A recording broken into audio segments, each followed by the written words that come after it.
Hello students, welcome back. आज की इस क्लास में हम लोग अपने साइंस के सैंपल पेपर को सेक्शन सी को इन डिटेल डिस्कस करने वाले हैं।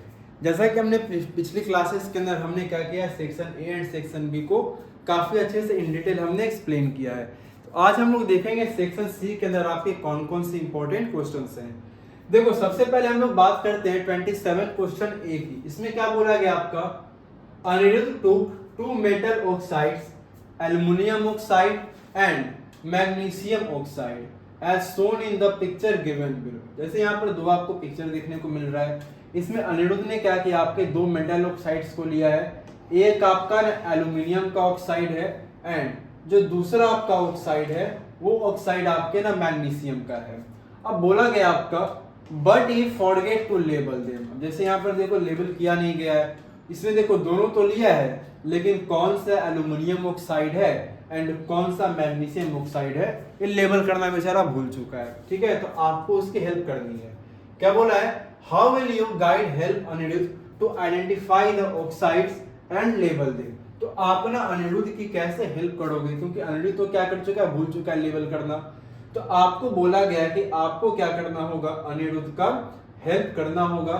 तो आप ना अनिरुद्ध की किस तरीके से क्या करोगे, हेल्प करोगे। देखो, सबसे पहले अगर हम लोग बात करते हैं अनिरुद्ध के ना हेल्प करने की, देखो तो सबसे पहले हम लोग यहाँ पर बात करेंगे किसके बारे में, मेटल ऑक्साइड्स के बारे में। देखो सबसे पहले ना अगर आप बात करते हो किसके बारे में, मेटल ऑक्साइड्स के बारे में। तो मेटल ऑक्साइड्स क्या होते हैं आपके, देखो मेटल ऑक्साइड्स के बारे में ना हम जनरली बात करें तो मेटल ऑक्साइड्स कैसे होते हैं, आपके बेसिक होते हैं। ठीक है ना, मेटल ऑक्साइड या तो क्या होंगे, आपके बेसिक होते हैं, या फिर कैसे होते हैं, आपके एम्फोटेरिक होते हैं।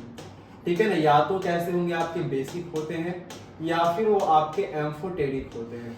अब एम्फोटेरिक कहने का मतलब क्या होता है कि ये आपके बिहेव करते हैं किसकी तरह, तो behaves like acids and base. ठीक है, तो एम्फोटेरिक वो होते हैं जो कि आपके एसिड्स एंड बेसेस दोनों की तरह क्या करेंगे, आपके बिहेव करेंगे। ठीक है, तो अगर देखो हम लोग बात करते हैं मैग्नीशियम ऑक्साइड की सबसे पहले। ठीक है ना, अगर हम लोग देखो सबसे पहले बात करेंगे मैग्नीशियम ऑक्साइड की। देखो जब कभी भी आप क्या करते हो ना, मैग्नीशियम ऑक्साइड को क्या करते हो, रिएक्ट करवाते हो हाइड्रोजन से, तो यहाँ पर क्या होगा, आपको डिकम्पोजिशन रिएक्शन देखने को मिलता है। सॉरी, यहाँ पर आपको क्या देखने को मिलता है, कॉम्बिनेशन रिएक्शन आपको देखने को मिलेगा। ये कॉम्बिनेशन जो रिएक्शन होगा आपका, इसके अंदर Mg क्या होगा, OMgOH2 यानी कि मैग्नीशियम हाइड्रो ऑक्साइड क्या होगा, आपको देखने को मिलेगा। अब क्योंकि जो मैग्नीशियम हाइड्रो ऑक्साइड होता है ये कैसा होता है, तो ये नेचर में आपका बेसिक होता है ना, ये नेचर में क्या होता है, आपका बेसिक होता है। एंड जो आपका क्या होता है, नेचर में बेसिक होता है, वो क्या करेगा, तो वो ना रेड लिटमस पेपर को किस में कन्वर्ट कर देगा, तो रेड लिटमस पेपर को क्या कर देगा, लिटमस पेपर पर रेड किस में टर्न हो जाएगा आपका, तो रेड आपके ब्लू में क्या होंगे, टर्न हो जाएंगे, है ना। वो आपके रेड लिटमस पेपर को ब्लू में क्या कर देगा, टर्न कर देगा। अगर हम लोग बात करते हैं किसके बारे में, तो आपके ना मैग्नीशियम ऑक्साइड के बारे में। क्लियर। अब देखो जैसे यहाँ पर मेंशन भी आपका क्या है, तो aqueous solution of magnesium oxide turns red litmus to blue, है ना। तो रेड लिटमस को क्या कर देगा, आपके ब्लू में टर्न कर देगा। तो आगे देखो बोला है, अब देखो क्योंकि जब एल्युमिनियम के बारे में बात करेंगे तो एल्युमिनियम ऑक्साइड हमने पहले भी पढ़ा है, इसके सेक्शन ए में हमने डिस्कस किया था कि एल्युमिनियम और जिंक, है ना, दो आपके ऐसे मेटल हैं, कौन से, एल्युमिनियम और जिंक, जो कि आपके एम्फोटेरिक है, ये एसिड और बेस दोनों की तरह क्या करते हैं, आपके बिहेव करते हैं। ठीक है ना, तो एल्युमिनियम क्या करता है आपका, जब ना एल्युमिनियम ऑक्साइड को आप क्या करते हो, कंबाइन करवाते हो। जब एल्युमिनियम ऑक्साइड के बारे में हम लोग बात करेंगे, जब इसको रिएक्शन करवाएंगे ना, तो कोई भी आपको क्या देखने को मिलेगा, चेंज नहीं होगा, है ना। यहाँ पर क्या होगा, तो किसी भी तरह का ना कलर के अंदर में चेंज नहीं होगा, नहीं आपका ब्लू और रेड लिटमस पेपर किसी भी तरीके से क्या करेगा, आपका चेंज आएगा।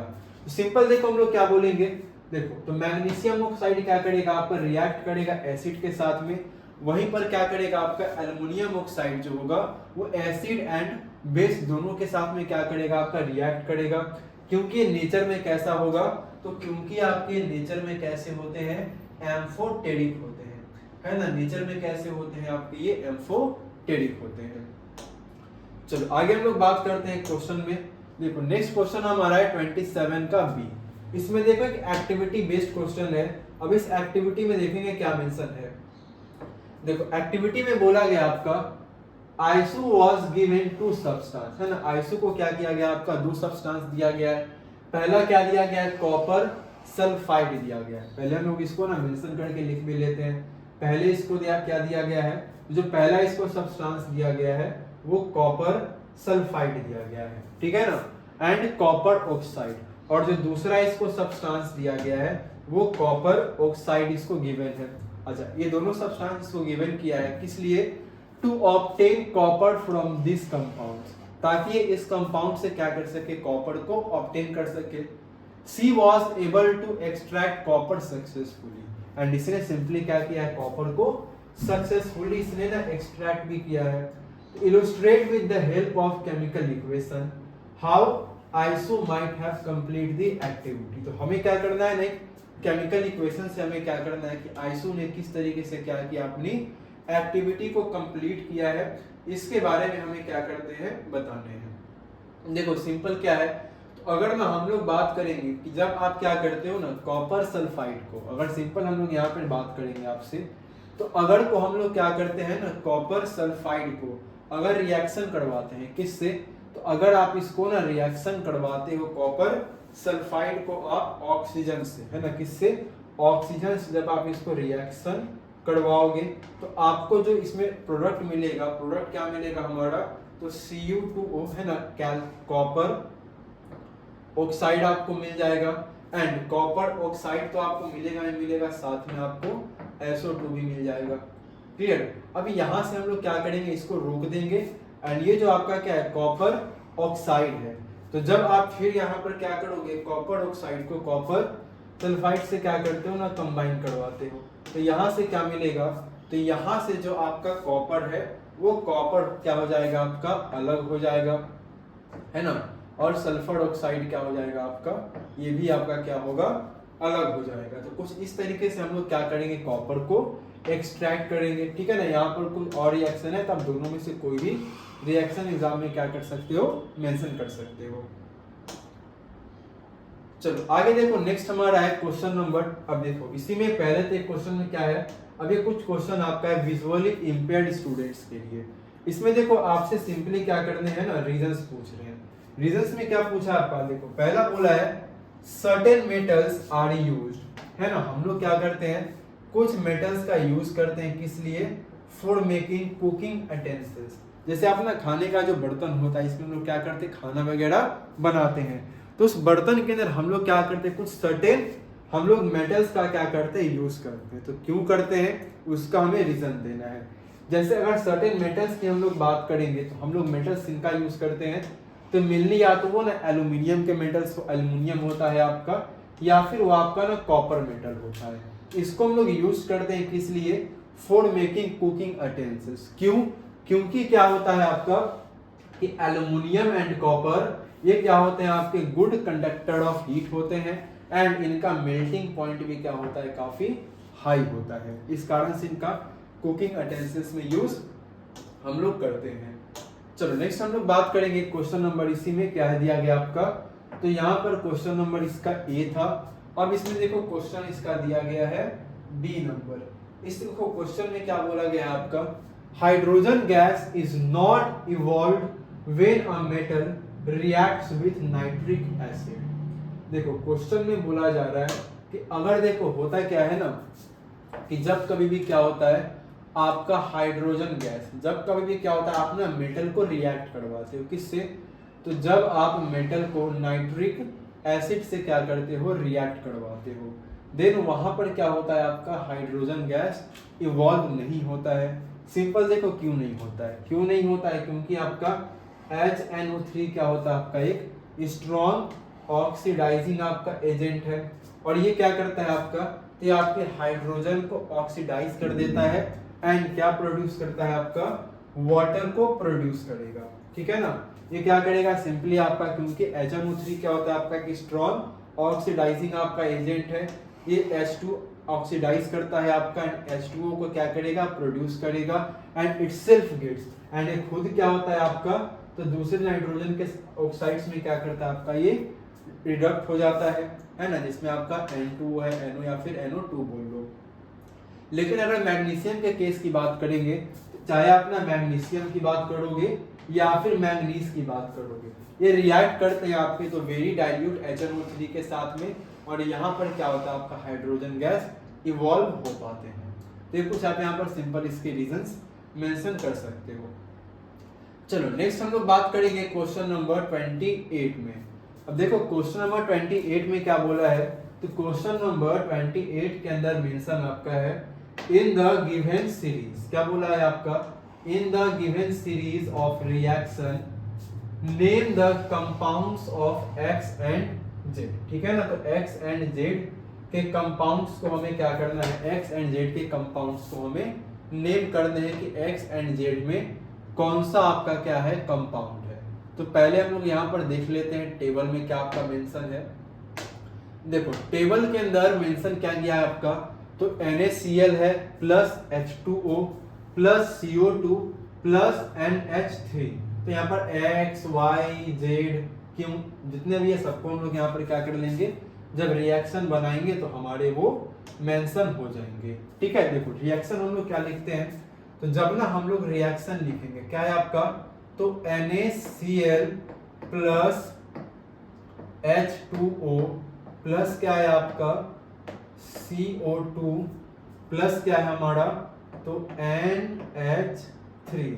तो जब इसको हम लोग ना रिएक्ट करवाएंगे, ये जो हमारे रिएक्टेंट्स हैं, तो जब कुछ ना कुछ क्या करेंगे आपके, तो ये आपके प्रोडक्ट को क्या करेंगे, फॉर्म करेंगे। अब ये जो प्रोडक्ट को आपके फॉर्म करेंगे, ये प्रोडक्ट आपका क्या बनेगा, तो जो प्रोडक्ट हमारा बनेगा वो पहला देखो बनेगा हमारा NaHCO3 बनेगा, ये पहला हमारा प्रोडक्ट बनेगा। इसके साथ क्या बनेगा, तो NaHCO3 के साथ में हमारा बनेगा NH4 बनेगा आपका, है ना, क्या बनेगा NH4 होगा आपका।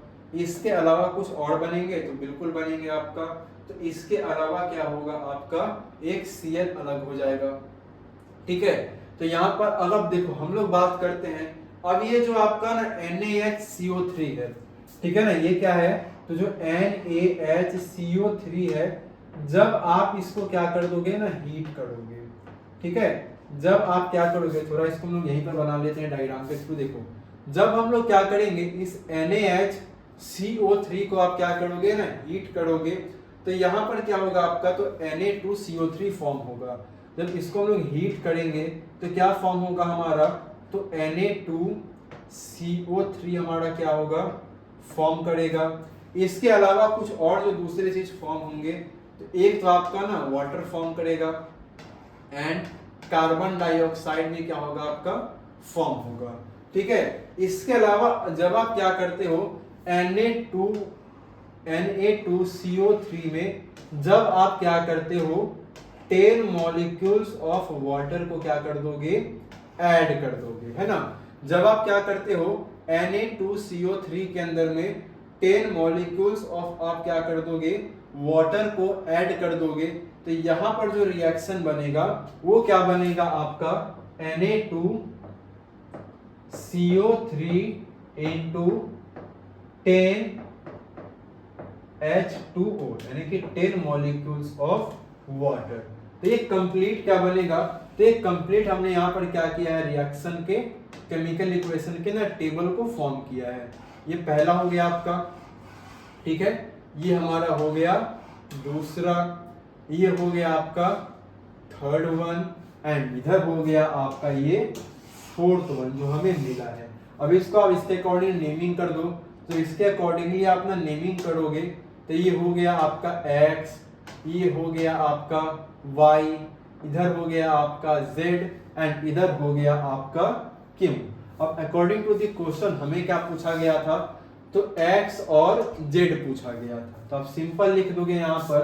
तो जब आप x को मेंशन करोगे तो x कितना आएगा आपका, तो जो x है वो कितना है आपका, तो x हो जाएगा आपका NaHCO3 एंड z कितना है आपका, तो z हो गया है आपका Na2CO3, है ना। z कितना है आपका Na2CO3, ये हो गया आपका। चलो आगे आते हैं हम लोग नेक्स्ट क्वेश्चन में। देखो नेक्स्ट क्वेश्चन में क्या बोला है आपका, which type of reaction is x to z। अब देखो यहाँ पर क्या बोला गया है, अब x से z में हमें ना टाइप ऑफ रिएक्शन पूछा है, यानी कि x में देखो क्या था, NaHCO3 था, ठीक है ना। अगर आप ना H के बारे में बात करते हो तो H में कितना था आपका, सॉरी x में आपका था NaHCO3। यहाँ पर ये क्या था आपका ना, एक सिंगल क्या था, तो यहाँ पर आपका एक सिंगल क्या था, रिएक्टेंट्स था, है ना। यहाँ पर ये हमारा क्या है, सो यहाँ पर हमारा ये एक सिंगल रिएक्टेंट्स था, है ना। तो जब हमने क्या किया, इसको ब्रेक किया, जब हमने इसको क्या किया, हीट किया, तो इसको हीट करने के बाद हमें क्या देखने को मिलता है, तो Z का जो रिएक्शन बना है ये क्या बन गया आपका, तो एक तो ये बन गया Na2CO3 प्लस इसके साथ में क्या आ गया आपका, वाटर आ गया एंड कार्बन डाइऑक्साइड। तो यहाँ पर हमने क्या देखने को मिला, ये जो सिंगल रिएक्टेंट्स है ये आपके क्या ब्रेक हो गए, तो ये आपके ना मल्टीपल प्रोडक्ट्स में क्या हो गए, यहाँ पर ब्रेक हो गए। तो जब कभी भी क्या होता है आपका ना, जो सिंगल रिएक्टेंट्स होता है, जब वो क्या होते हैं आपके मल्टीपल रिएक्टेंट्स में क्या करते हैं, ब्रेक डाउन होते हैं, तो उसको हम लोग क्या बोलते हैं, डिकम्पोजिशन रिएक्शन। हालांकि एग्जैक्टली देखो यहाँ पर हीट का यूज किया गया है, तो एग्जैक्ट होगा आपका वो थर्मल डिकम्पोजिशन हो जाएगा, है ना। क्या बन जाएगा आपका रिएक्शन जो बनेगा वो थर्मल डिकम्पोजिशन रिएक्शन आपका बनेगा। यानी कि आप सिंपल लिख लोगे कि जो x से z तक जो आपका रिएक्शन है वो कौन सा रिएक्शन है, तो वो आपका डिकम्पोजिशन रिएक्शन होगा। चलो आगे आते हैं लोग, नेक्स्ट क्वेश्चन नंबर हमारा है 28। अब देखो क्वेश्चन नंबर क्या है आपका, तो 28। सो 28 का हमारा फर्स्ट एंड सेकंड क्वेश्चन हो गया। अब देखो मेंशन किया गया आपके 28 के क्वेश्चन नंबर 3 में। इसमें देखो क्या बोला गया है, you are given 3 unknown solution, ठीक है ना। हमें क्या दे दिया है, 3 अननोन हमें सॉल्यूशन दे दिए हैं A, B एंड C, जिसका pH वैल्यू कितना है, तो 6 है, 8 है एंड 9.5 है, ठीक है हमारा। In which solution will the maximum number of hydrogen ions be present. तो कौन से हमें क्या देखने को मिलता है, तो कौन से आपके सॉल्यूशन में maximum number of hydronium ions आपके प्रेजेंट होंगे, ये पहला पूछा है आपका। Arrange the given samples in the increasing order of hydrogen plus ion concentration, ठीक है। इसको हम लोग पहले सॉल्व करते हैं। देखो ये सिंपल आपका जो क्वेश्चन है, पीएच रेंज पर हम लोग इसको क्या करते हैं, फाइंड कर सकते हैं, ठीक है ना। पीएच रेंज में हमने पढ़ा था एक सिंपल, जब पीएच स्केल क्या करते हो, बनाते हो, तो पीएच स्केल में हमें क्या देखने को मिलता है, जो नंबर होता है वो 0 से लेकर के कितना होता है आपका 14 तक होता है। मिडिल में बीच में 7 आता है। 7 कैसा होता है आपका, तो 7 आपका होता है न्यूट्रल, है ना। 7 कैसा होता है, तो ये होता है आपका न्यूट्रल। 7 से अगर आप कम 0 से 7 के रेंज में बात करोगे तो ये एसिडिक होता है आपका, है ना। एंड 7 से हम लोग 14 की बात करेंगे तो ये नेचर में कैसे होते हैं, तो ये नेचर के अंदर क्या होता है आपका बेसिक होता है। तो एक ही अगर आप ना बात करते हो, क्योंकि ए का देखो पीएच रेंज कितना है आपका 6 है, तो जाहिर सी बात है कैसा होगा आपका एसिडिक होगा, है ना। बी का जो पीएच रेंज है वो कितना है आपका 8 मेंशन है, तो सिंपल सी बात ये नेचर में कैसा होगा आपका बेसिक होगा। एंड जब हम लोग सी की बात करते हैं, इसका जो पीएच रेंज आपका है 9.5 है, सिमिलरली ये भी क्या होगा आपके नेचर में बेसिक होगा। तो यहाँ से हमें पता चल गया नेचर में कौन एसिडिक होगा आपका और कौन आपका बेसिक होगा, है ना। नेचर में कौन आपका क्या होगा एसिडिक होगा या फिर कौन आपका क्या होगा बेसिक होगा, ये क्लियरली हमें यहाँ से क्या है पता है, ठीक है। तो हमसे देखो क्या पूछा है कि maximum number of hydronium ions कहां पर प्रेजेंट होगा। देखो सिंपल अगर हम लोग ना बात करेंगे एसिडिक में, तो एसिडिक में क्या होता है आपका, तो जो हाइड्रोजन का जो प्लस आयन है वो हमेशा इसका कॉन्सेंट्रेशन क्या होता है आपका ज्यादा होता है, एंड बेसिक के अंदर में जो हाइड्रोजन प्लस का जो क्या आपका कॉन्सेंट्रेशन होता है वो कैसा होता है आपका कम होता है। क्लियर। तो जाहिर सी बात है ना, अगर आप बात करते हो ए के अंदर, तो ए के अंदर जो आपका है यहाँ पर ए वाला मेंशन है, ए के अंदर क्या होगा आपका, सो ए के अंदर हमेशा क्या होगा आपका, तो हाइड्रोनियम आयंस आपका मैक्सिमम क्या होगा प्रेजेंट होगा। तो सॉल्यूशन ए इसका क्या हो जाएगा आपका करेक्ट आंसर हो जाएगा। अब देखो इससे आगे आपको क्वेश्चन मिलेगा, उसमें देखो यहीं पर मेंशन आपका कर दिया गया है कि आपको ना सैंपल्स को क्या करना है, अरेंज करना है हाइड्रोजन प्लस आयन कॉन्सेंट्रेशन के इंक्रीजिंग ऑर्डर में। जब ना इंक्रीजिंग ऑर्डर की बात करेंगे तो जहां पर सबसे कम हाइड्रोजन प्लस का आयंस होगा उसको पहले मेंशन करेंगे, और जहां पर आपका हाइड्रोजन प्लस का आयंस सबसे मैक्सिमम होगा उसको लास्ट में क्या करेंगे मेंशन करेंगे। तो वो क्या बनेगा आपका इंक्रीजिंग ऑर्डर बनेगा। यानी कि देखो सबसे पहला क्या होगा आपका ए, आपका इसके अंदर क्या है, तो ए के अंदर आपका ना हाइड्रोजन प्लस का आयंस का कॉन्सेंट्रेशन आपका ज्यादा है। तो सबसे कम कहां पर है, तो सबसे कम आपका है सी के अंदर में, सी से ज्यादा आपको कहां देखने को मिलता है बी में, और जो मैक्सिमम हाइड्रोजन प्लस का आयन है वो आपको कहां पर देखने को मिलता है ए के अंदर आपको देखने को मिल रहा है। तो कुछ इस तरीके से हम लोग क्या करेंगे, इसको अरेंज करेंगे। चलो आगे हम लोग आते हैं, नेक्स्ट हम लोग क्वेश्चन की तरफ बढ़ते हैं। देखो नेक्स्ट हमारा जो क्वेश्चन है इसमें देखो मेंशन है 28 का क्वेश्चन नंबर हमारा है बी। इसमें देखो क्या बोला है, comment on the following statement. अब देखो यहाँ पर कुछ हमें स्टेटमेंट दिए गए हैं, उन स्टेटमेंट पर हमें क्या करना है, कुछ अपना कमेंट देना है। ठीक है, पहला क्या बोला है, bee sting is treated with baking soda paste whereas wasp sting is treated with dilute vinegar. अब समझते हैं, देखो बी स्टिंग के बारे में क्या बोला है। देखो बी का जो ना स्टिंग होता है इसको हम लोग क्या कर रहे हैं, इसको ट्रीट किया जाता है आपका बेकिंग सोडा से। अब पॉइंट जब बात करेंगे ना बेकिंग सोडा की, तो ये नेचर में कैसा होता है आपका, तो ये आपका ना नेचर में बेसिक होता है।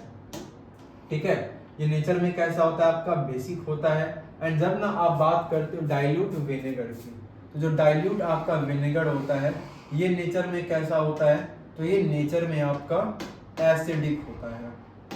ठीक है, अब देखो बोला गया है कि बी स्टिंग को ना बेकिंग सोडा से ट्रीट क्यों करते हैं। सिंपल क्या लिखेंगे हम लोग, देखो क्योंकि बी स्टिंग क्या होता है आपका एसिडिक होता है और बेकिंग सोडा आपका बेसिक है।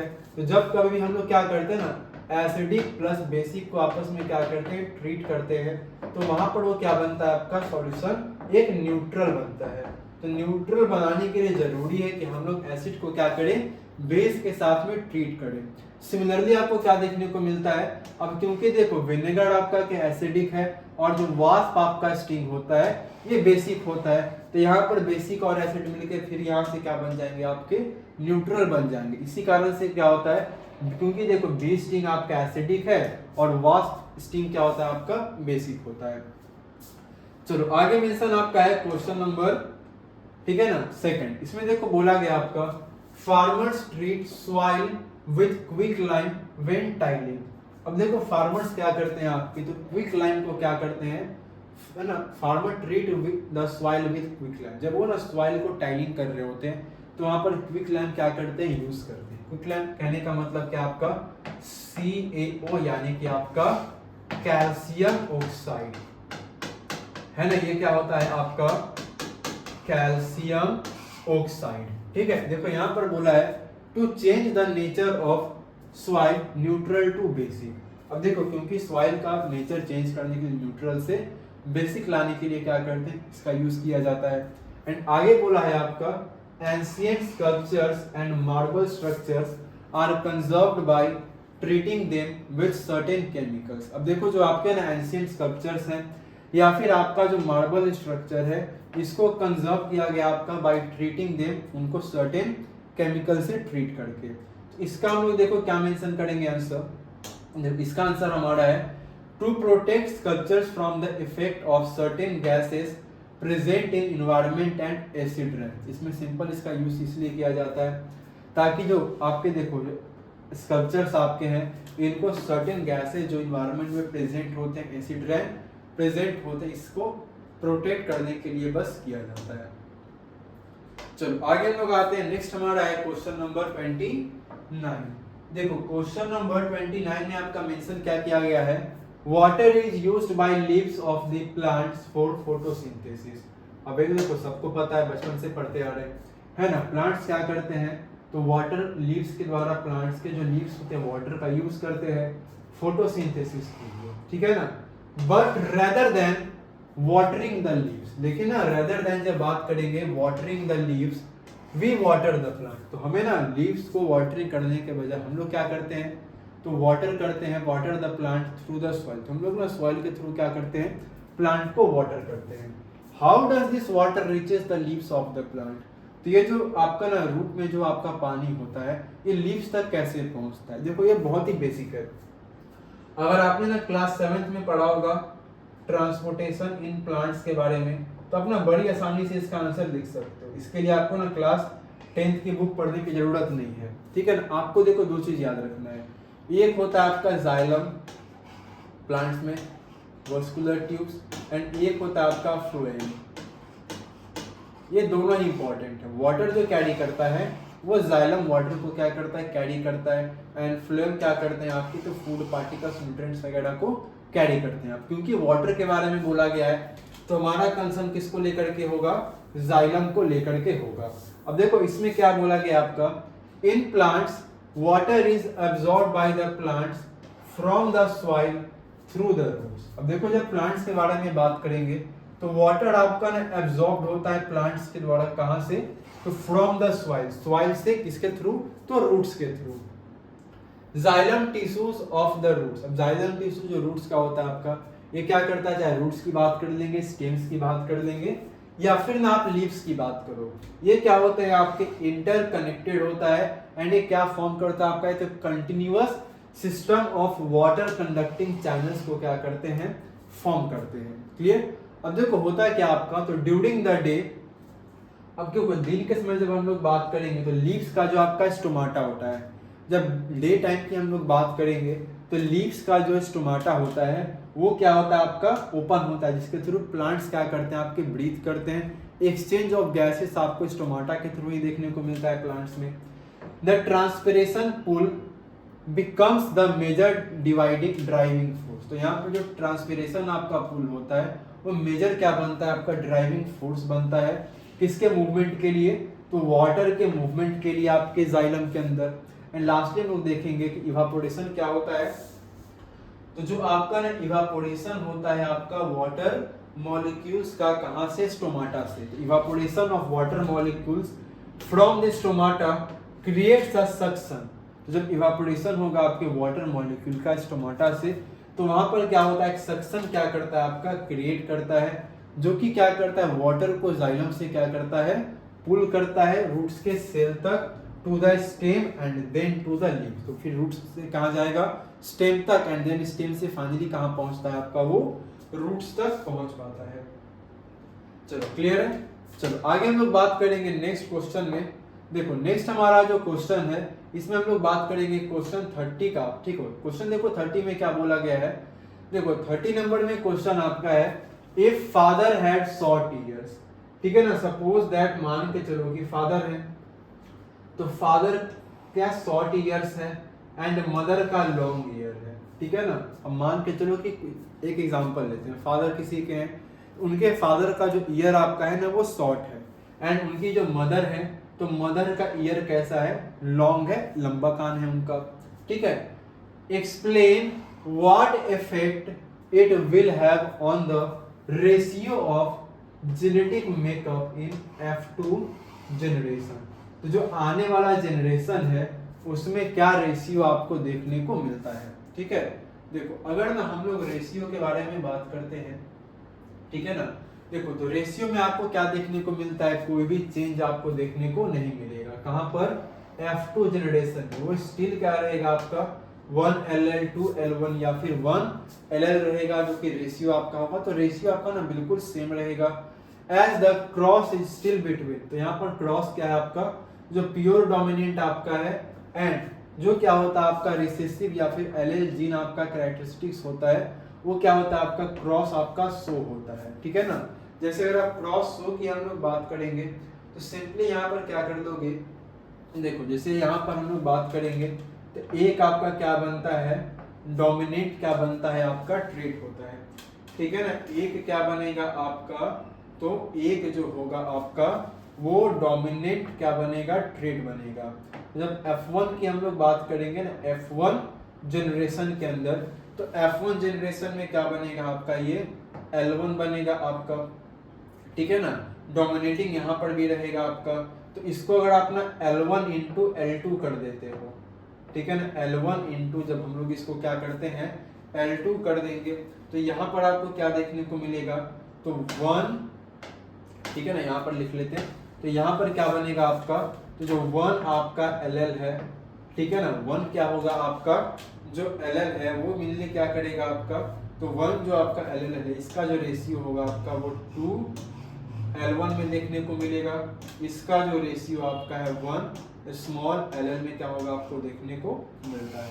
देखो सिमिलरली क्या होगा, इस तरह से आप इसको मुझे ट्रेट आप शो कर सकते हैं। ठीक है ना। ये सिमिलर ट्रेट आप कहाँ पर शो करोगे, तो ये जो सिमिलर आपका ट्रेट है ना 30 के ए में भी आप क्या करोगे, शो करोगे। ठीक है ना। जैसे यहाँ पर देखो क्या बोला है, in a family of 4 individual the father processed long year, है ना, फादर के यहाँ पर क्या है लॉन्ग ईयर्स हैं, एंड मदर क्या कर रहे हैं प्रोसेस्ड, मदर के आपके शॉर्ट ईयर्स हैं। अब पेरेंट्स आपके प्योर डोमिनेंट और रिसेसिव ट्रेट के आपके हैं, तो आपको रेशियो कैलकुलेट करना है जेनेटिक मेकअप F2 जनरेशन में। सिंपल जो हमने अभी क्वेश्चन किया है पीछे, आप इसी क्वेश्चन को यहाँ पर कंप्लीटली क्या करोगे, मेंशन करोगे। चलो आगे लोग बढ़ते हैं अपने नेक्स्ट क्वेश्चन में, देखते हैं। देखो नेक्स्ट हमारा जो क्वेश्चन है वो क्वेश्चन हमारा है 31 का। ठीक है ना। देखो 31 क्वेश्चन में क्या बोला गया है, तो क्वेश्चन नंबर जो हमारा 31 है इसमें देखो पहला बोला गया आपका what is the fundamental difference between. ठीक है ना। आपको सबसे पहले क्या करना है, फंडामेंटल आपको डिफरेंस बताने हैं किसके बीच में, तो हाइपरमेट्रोपिया एंड मायोपिया के बीच में। किसके टर्म्स में, तो आपको optical experience of a person, ठीक है ना, तो optical experience of a person के टर्म्स में आपको फंडामेंटल डिफरेंस बताने हैं हाइपरमेट्रोपिया के बीच में और मायोपिया के बीच में। ठीक है। अब देखो यहाँ पर हम लोग जो मेनली क्या करते हैं ना, डिफरेंस की क्या करते हैं बात करेंगे। ठीक है ना। तो यहाँ पर देखो मेनली क्या डिफरेंस होगा, तो पहले देखो अगर हम लोग बात करते हैं हाइपरमेट्रोपिया, तो हाइपरमेट्रोपिया क्या होता है आपका, तो एक तरह का ना डिफेक्ट है। कैसा डिफेक्ट है, तो हाइपरमेट्रोपिया का एक डिफेक्ट है जिसके अंदर क्या होता है आपका, that causes difficulty in focus on near object. मतलब हाइपरमेट्रोपिया में क्या होगा ना, आपका जो नियर ऑब्जेक्ट है, आपके पास में जो ऑब्जेक्ट होता है, जो नियर में ऑब्जेक्ट होता है, वो देखने में क्या होती है, आपको काफी दिक्कत होती है। With clear vision observe for distant object. मतलब देखो हाइपरमेट्रोपिया में क्या है, आपको ना नजदीक का क्या होगा देखने में दिक्कत होगा, लेकिन दूर का आपको चीजें बड़ी आसानी से बिल्कुल क्लियर देखने को मिलेगी। एंड जब बात करेंगे ना मायोपिया में, तो मायोपिया में इसका जस्ट क्या होगा आपका डिफरेंस होता है। मायोपिया में क्या होगा आपका, तो मायोपिया में इसका क्या होगा, जस्ट आपका डिफरेंस होता है। यहाँ पर क्या होगा, in myopia distance objects appear blurry. तो मायोपिया में जो दूर का चीज होता है वो आपको ब्लडी दिखेगा, धुंधला टाइप का दिखेगा। लेकिन जब नियर ऑब्जेक्ट की बात करेंगे तो नियर ऑब्जेक्ट आपको ना बड़ी आसानी से क्या होंगे, अच्छे से आपको दिख पाएंगे। तो मेनली क्या होता है, आपके फंडामेंटल डिफरेंस आपको देखने को मिलेंगे बिटवीन हाइपरमेट्रोपिया एंड मायोपिया के बीच में। क्लियर है। चलो आगे हम लोग बात करेंगे क्वेश्चन नंबर 31 का। देखो 31 का जो क्वेश्चन बी है, इसमें देखो एक फिगर बेस्ड क्वेश्चन है। तो पहले तो यहाँ पर देखो आपका क्या है, फिगर आपका मेंशन है। फिगर में क्या दिख रहा है आपका, the diagram below shows a special case of an eye defect. मतलब एक आंख खराब हो चुका है, तो आई डिफेक्ट का एक स्पेशल केस यहाँ पर क्या हो रहा है, आपको देखने को मिल रहा है। ठीक है, अब इस स्पेशल केस में क्या बोला गया आपका, what is the defect that is shown in figure. तो इस फिगर में ना क्या डिफेक्ट है, आपको क्या करना है, इस डिफेक्ट के बारे में क्या करने हैं, बताने हैं। अब देखो जब डिफेक्ट के बारे में बात करेंगे तो डिफेक्ट यहाँ पर लेंसेज देख रहे हैं हम लोग, तो डिफेक्ट यहाँ पर क्या आ रहा है, तो जो डिफेक्ट आपका है वो हाइपरमेट्रोपिया है। डिफेक्ट कौन सा है, तो हाइपरमेट्रोपिया का आपको डिफेक्ट देखने को मिलेगा। अब इसी के जो नेक्स्ट क्वेश्चन में देखो क्या बोला है, इसी के नीचे जो क्वेश्चन नंबर 2 है, तो जो हाइपरमेट्रोपिया होता है, ये जो डिफेक्ट होता है, इसका कॉज पूछा है। ठीक है ना, हाइपरमेट्रोपिया का क्या कॉज होता है होने का। सिंपल देखो हम लोग लिखेंगे shortening of the eye ball और focal length of the eye lens become too long. देखो दो कारण हो सकते हैं, पहला तो क्या हो सकता है, आई बॉल आपका कैसा हो सकता है, शॉर्ट हो सकता है। तो अगर किसी का आई बॉल छोटा हो जाए तो उसको हाइपरमेट्रोपिया होगा, या फिर अगर उसका फोकल लेंथ क्या हो जाए, काफी लंबा हो जाए, है ना। अगर फोकल लेंथ क्या हो जाएगा आपका, काफी लंबा हो जाएगा, तो वहां पर भी क्या होगा, उसके हाइपरमेट्रोपिया देखने को मिलेंगे। How explain with reason if a concave lens can be use to correct the defect. अब देखो सबसे पहला तो बोला गया है कि ना कौन से लेंस हम लोग क्या करेंगे, इसमें यूज करेंगे इसको सही करने के लिए। ठीक है ना, देखो पहले हम लोग बात करेंगे तो बोला क्या क्या कॉन्केव लेंस यूज कर सकते हैं इस डिफेक्ट को करेक्ट करने में। देखो जब बात करोगे अपना हाइपरमेट्रोपिया में, तो यहाँ पर आप क्या करोगे, कॉन्केव लेंस का यूज नहीं कर सकते, है ना। आपको अगर हाइपरमेट्रोपिया को क्या करना है, ठीक करना है, तो आप कौन से लेंस का यूज करते हैं, तो हम लोग यहाँ पर कॉन्वेक्स लेंस का क्या करते हैं, यूज करते हैं। ठीक है, तो आंसर क्या लिखेंगे हम लोग, no the concave lens would diverge the rays, है ना, क्योंकि देखो कॉन्केव लेंस क्या करते हैं, तो वो ना रेज को क्या कर देंगे, आपके डाइवर्ज कर देंगे, जो कि आपके कहां पर आते हैं, आईबॉल के पास में आते हैं, and will push the image, and then वो क्या करते हैं, इमेज को पुश करते हैं इवन फर्दर। लेकिन जब बात करेंगे कि जो आपका ना कॉन्वेक्स लेंस होगा, तो कॉन्वेक्स लेंस क्या करते हैं आपके, इनका यूज किया जाता है ताकि देखो कॉन्वेक्स लेंस क्या करेंगे आपके, तो रेज जो आते हैं ना उनको ये क्या करेंगे ना, कन्वर्ज करेंगे, है ना। ये रेज को देखो, कॉन्केव लेंस क्या करता है, रेज को आपका ना डाइवर्ज कर देगा, एंड ये आपके रेज को क्या करते हैं, ये आपके रेज को क्या कर देंगे, कॉन्वेक्स लेंस कन्वर्ज करेंगे, एंड यहीं से क्या होगा, जो इमेज आपका क्रिएट होगा वो रेटिना के बिल्कुल एग्जैक्ट प्लेस पर क्या होगा, आपका बनेगा। चलो आगे हम लोग आते हैं, नेक्स्ट हमारा है क्वेश्चन नंबर, अच्छा चलो 31 का ही क्वेश्चन है, और ये क्वेश्चन आपका विजुअली इंपेयर्ड कैंडिडेट स्टूडेंट्स के लिए है।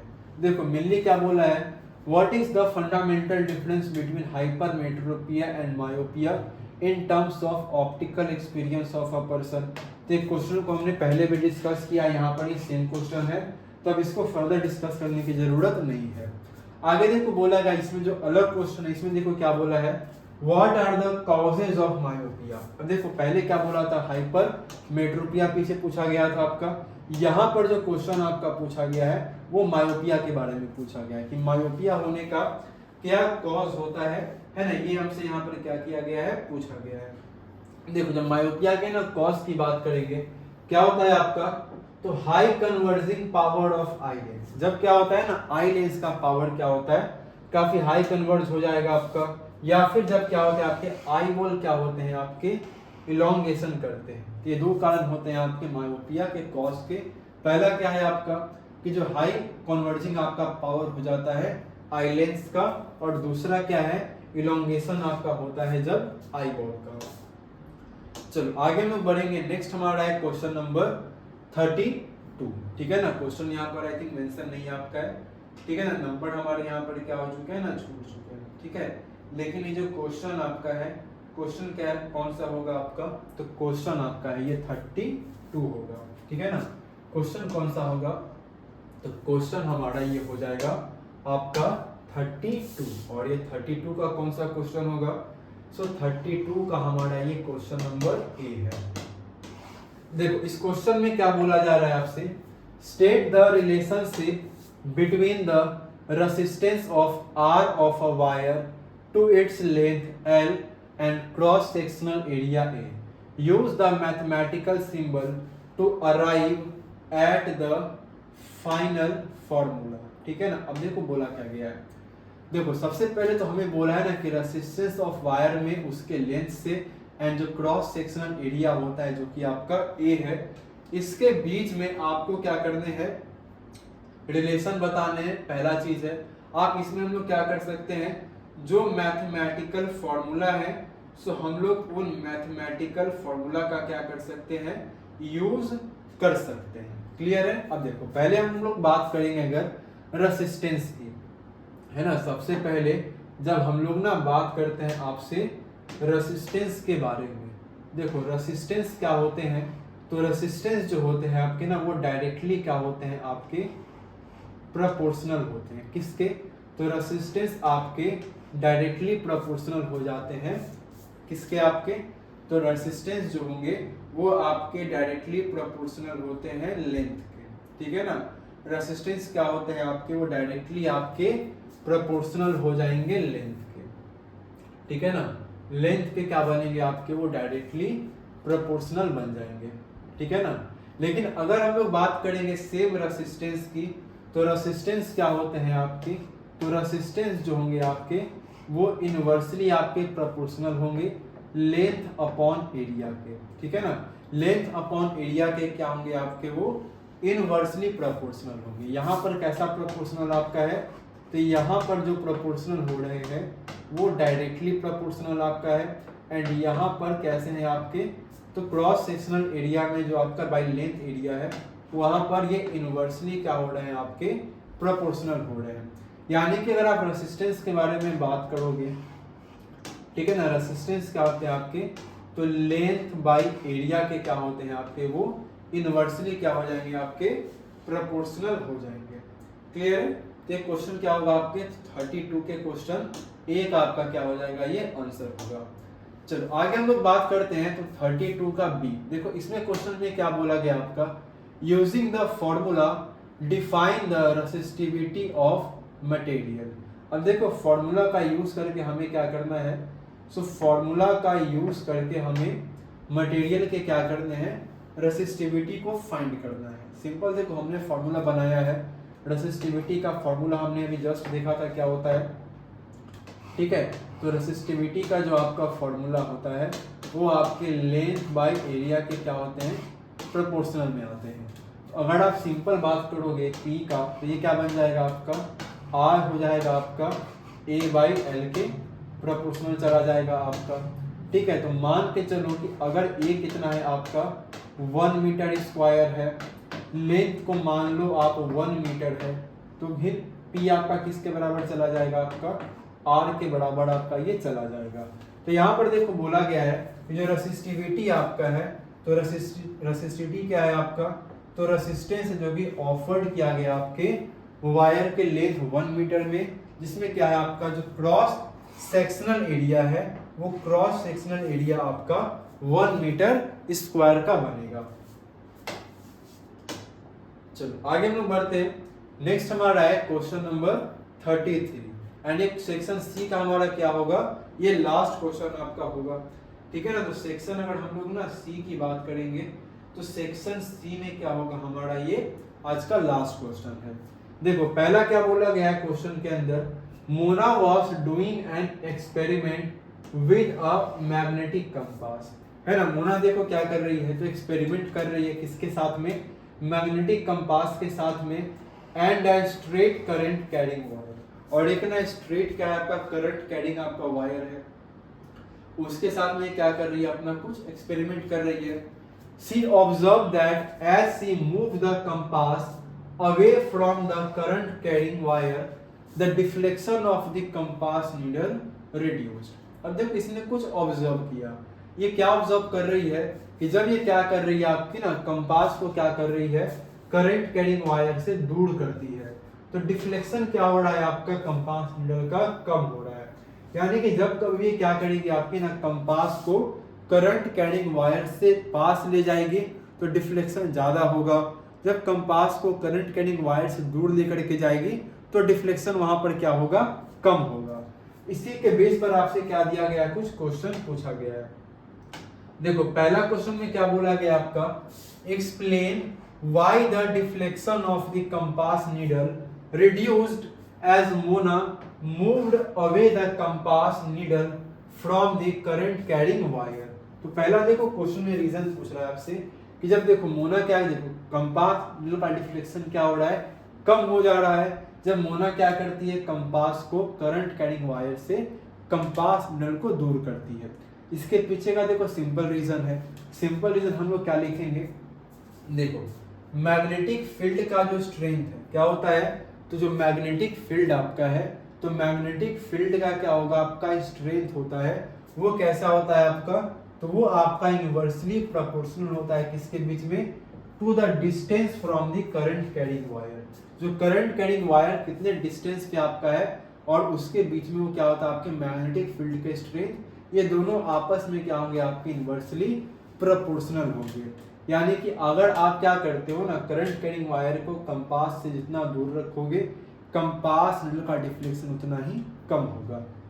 Hence when Mona moved the compass away from the current carrying wire the magnetic effect was less. इसी कारण से क्या होता है कि जब मोना क्या करती है, कंपास को है ना करंट कैरिंग वायर से दूर लेकर के जाती है, तो वहां पर देखो क्योंकि मैग्नेटिक इफेक्ट क्या हो चुका है, आपका कम हो चुका है, इस कारण से क्या होता है, डिफ्लेक्शन भी कम देखने को मिलता है।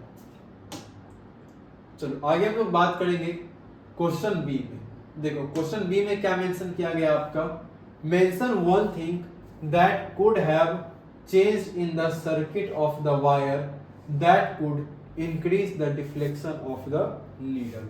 अब देखो आपसे बोला गया ना कि आपको ना कुछ एक चीज चेंज करना है, तो आप ना क्या चेंज करोगे, circuit of the wire, wire के सर्किट में आप क्या चेंज करोगे जिस कारण जो डिफ्लेक्शन होगा नीडल का ना, वो डिफ्लेक्शन कैसा हो जाएगा आपका, वो बढ़ जाएगा, डिफ्लेक्शन आपका इंक्रीज कर जाएगा। सिंपल देखो हम लोग आंसर यहाँ पर मेंशन करेंगे, क्या होगा, देखो मैग्नेटिक फील्ड का जो स्ट्रेंथ होता है वो करंट से, वायर के अंदर जो करंट होता है उससे क्या होता है, ये डायरेक्टली प्रोपोर्शनल होता है। तो अगर आप क्या करते हो, करंट को इंक्रीज करते हो, है ना, अगर आप क्या करते हो, सर्किट के अंदर करंट को आप क्या करते हो, इंक्रीज कर देते हो, तो कंपास नीडल में डिफ्लेक्शन आपको क्या देखने को मिलेगा, बढ़ जाएगा। तो अगर आप, क्योंकि देखो सिंपल है, मैग्नेटिक फील्ड का जो स्ट्रेंथ है वो करंट, वायर में जो करंट होता है उससे डायरेक्टली क्या है, आपका प्रोपोर्शनल है। तो अगर मोना क्या करती है, सर्किट में करंट को बढ़ा देती है, तो कंपास नीडल में डिफ्लेक्शन भी क्या होगा, आपका बढ़ जाएगा। चलो आगे हम लोग बात करेंगे क्वेश्चन नंबर सी में। देखो क्वेश्चन नंबर सी में आपका मेंशन किया गया, क्या पूछा है, explain with reason what will be the direction of the magnetic field, है ना, associated with the wire for the case describe by the above figure. देखो यहाँ पर जो फिगर है, तो आपको ना रीजन एक्सप्लेन करना है कि जो डायरेक्शन होगा आपका ना मैग्नेटिक फील्ड का, ये वायर के साथ में क्या करता है, आपका एसोसिएट करता है, ठीक है, जो कि आपका एबव केस में डिस्क्राइब किया गया है। सिंपल देखो इसका हम लोग आंसर पता करेंगे, तो सिंपल देखो इसके आंसर में क्या लिखेंगे हम लोग, the battery suggest that the current is going from top of the plane to the bottom of the plane, है ना। देखो बैटरी क्या सजेस्ट करता है, तो बैटरी आपका सजेस्ट करता है कि जो करंट आपका है वो टॉप ऑफ द प्लेन से कहाँ जा रहा है, आपका बॉटम ऑफ द प्लेन में जा रहा है। तो अगर आप अपने राइट हैंड थंब रूल को यूज करोगे तो आप सिंपली बोल सकते हो कि मैग्नेटिक फील्ड कैसा होगा आपका। तो अगर आप अपने राइट हैंड थंब रूल को जो आपने पढ़ा है उसको आप यूज करोगे तब उसके अकॉर्डिंगली बोल सकते हो कि मैग्नेटिक फील्ड कैसा है आपका, मैग्नेटिक फील्ड आपका है क्लॉकवाइज, है ना, मैग्नेटिक फील्ड कैसा होगा आपका, क्लॉकवाइज आपका है। चलो आगे देखो आपका नेक्स्ट क्वेश्चन क्या है, विजुअली इंपेयर्ड स्टूडेंट्स के लिए है।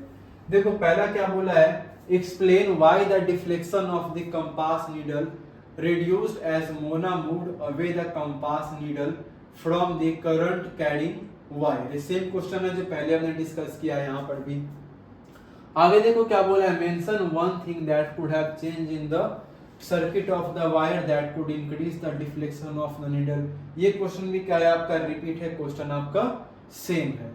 आगे देखो नेक्स्ट क्वेश्चन आपका है, explain with reason how the direction of the magnetic field associated with the wire changes if the polarity of the battery reverse. ये क्वेश्चन थोड़ा क्या है आपका डिफरेंट है उससे, इस क्वेश्चन को हम लोग क्या करते हैं डिस्कस करते हैं।